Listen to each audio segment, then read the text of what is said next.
Sa kabataan ni Onofre Pagsanghan.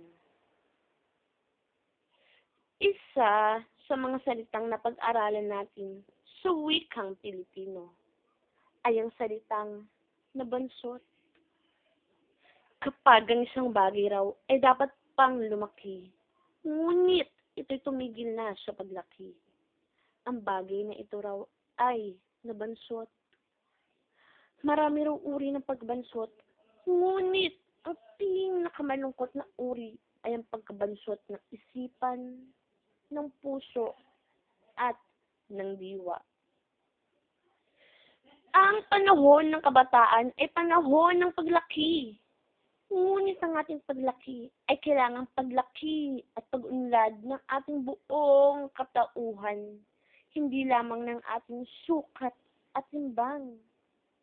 Kung gaposte man ang ating taas at gapison man ang ating bigat. Ngunit kung ang pag-iisip naman natin gakulisap lamang, anong pangit na kabansutan? Kung tumangkad man tayong tangkad kawayan at bumilog man tayong bilog tapayan, ngunit kung tayo na may tulad ni Bonjing ay di mapagkatiwalaan. Anong laking kakulangan? Kung magkakatawan tayong katawang Tarzan at mapatalas ang ating isipang sintalas ng kay Rizal.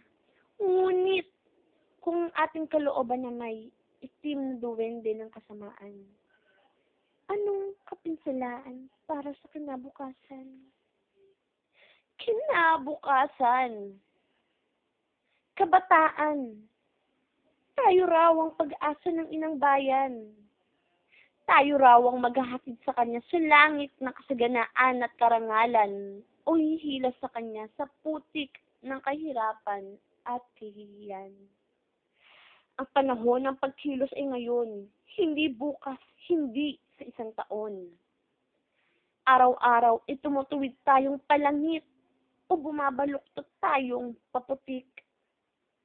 Tamang-tama ang sabi ng ating mga ninunong, kung ano raw ang kamihasnan ay siyang pagkakatandaan.